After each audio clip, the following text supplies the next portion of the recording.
Hello. Can you see me? Hello. I've been working with Erin ever since she started in nursery. She's in year 3 now, so quite a few years.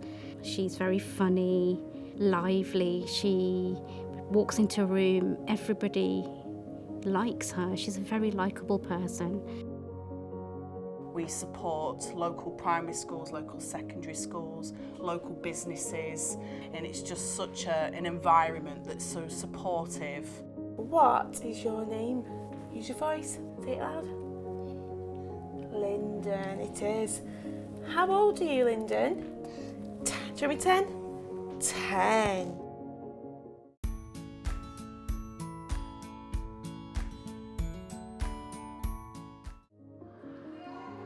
Down syndrome is a lifelong genetic condition. They are frequently incredibly good visual learners. The vast majority of children with Down syndrome will have cognitive delay.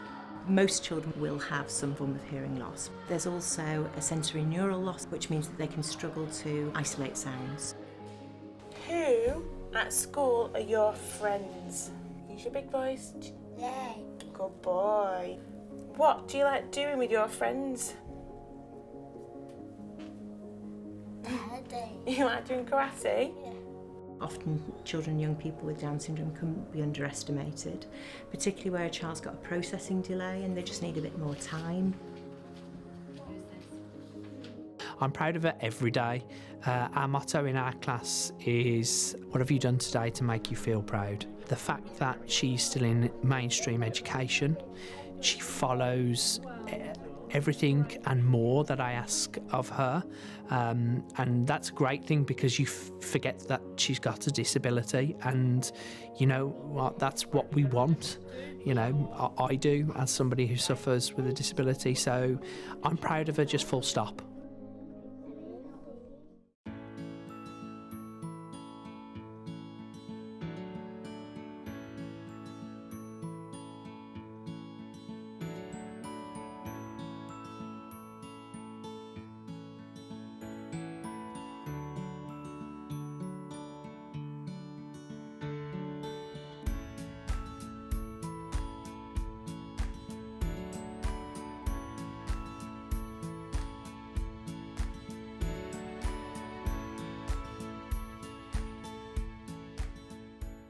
For key skills, and Adam, you're working in the cafe this morning, so can you go and get ready for work? Yeah. Adam's independence has developed amazingly, even in the short space of time that I've known him. Further down in the school, Adam actually had a one-to-one, but now he's moved up to further education. He doesn't need that support. Come on, slug coaches. The journey last year, she would go to the year below in the morning to do her core lessons. This year, that's changed.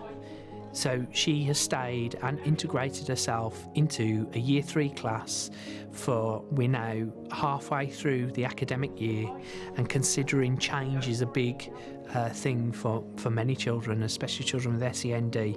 That change of not having to go to the year below and integrate herself in a class that for the most are ahead of her in terms of her academic ability and where they fall, the age-related expectations. She's risen to that challenge and exceeded it. So yeah, I am proud of that. That's a really big achievement. Lyndon requires a lot of visual support to develop his communication. Lyndon uses Makaton and he uses it really well. He uses a communication book. And tomorrow is Friday. What day is it tomorrow at school? World Book Day. It is. So they may find phonics difficult, for example, due to the hearing. Due to the loose muscle tone, they may struggle with physical activities, they may tire easily. Handwriting might be an area where they may struggle with too, so it might need a lot of support using some pencil grips or finding different ways to approach handwriting, so maybe handwriting or typing using a keyboard or an iPad might help. She struggles with hearing sometimes, focusing on the task in hand, and sometimes I have to repeat a lot of things so that she understands what she's got to do next. I think breaking it down and making it more simple, the language more simple, because sometimes James might say something to the rest of the class and I have to repeat it at a level that she might understand. It has to be more practical for her. For children with Down syndrome, there's often a need to have some overlearning, so that they need to actually repeat and practice and rehearse skills. It's really important to set the classroom up in a way that provides a total communication approach. It's also really important to develop really strong routines, and then they're able to really shine and show their independence. One of the strategies we were using obviously was the brain breaks, and one of the main reasons we use it is because of the concentration span and an incentive. And with support from the SENCO, we were able to tailor it into more of an activity that is joyful for them. Frequently, a sort of communication partner will jump in and do things for them when we're training to people to support, and I'm thinking about teaching assistants in the classroom maybe. We should be encouraging them to hang back as much as possible and let children do things for themselves. For young people with Down syndrome, building relationships is a tricky one because they trust everybody. But that makes that young person very vulnerable, and that is a concern for us as professionals. And that's why doing lessons such as community and going out and about in the local community is such an important skill, because we can teach them about stranger danger, we can teach them about appropriateness. If there has been an incident of challenging behaviour, we're able to just unpick what's happened. So we look at, what was the trigger for that situation, and what setting was the child in, what were the consequences of that behaviour. The level of support that an adult will need will be very much linked to the level of cognitive difficulty that they're experiencing. We should be encouraging every child to have as much opportunity to have a say in their life and make decisions. It is very much about society responding to their needs rather than them fitting into society. We shouldn't be putting up barriers between mainstream and specialist provision.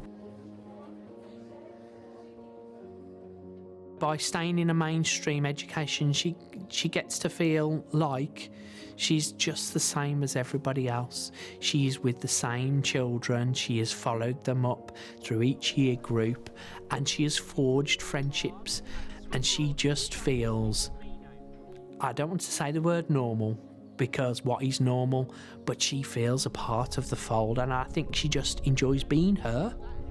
Parents are primary educators and they know that child best. So, if I were a new teacher now and that child came into my class I didn't know, one of the things I'd be wanting to do is talk to that parent about that child and their experiences, so that could be built into the programme and my understanding. I think somebody teaching a young person with Down syndrome, I think they need to have a good personality and have a good rapport with that person. They need to be patient. So my best advice for new teachers with a child with Down syndrome is just get to know the child. Obviously use the resources around, so if they've got a one-to-one, use the one-to-one, use the information that the school will give you, but nothing beats just being with that child. Once you've developed that relationship, only then can learning continue.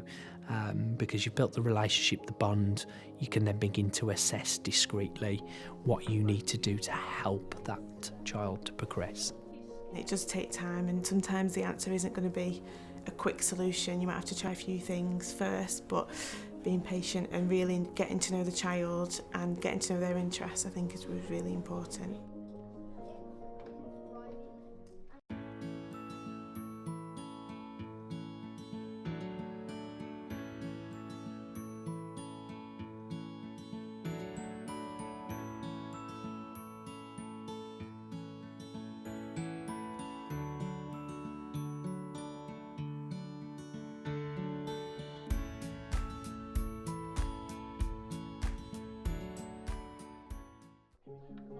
The SENCO is invaluable. There is a sense of autonomy within your role as the teacher, and the dynamic I have with the SENCO at the moment is that if I need additional support, and they will come in, they'll give you strategies that help, they'll bring in outside agencies to try and help and support with you to make it more inclusive and fun for the children as well. My vast experience in special education tells me that actually when we get the provision right, all children make enormous progress.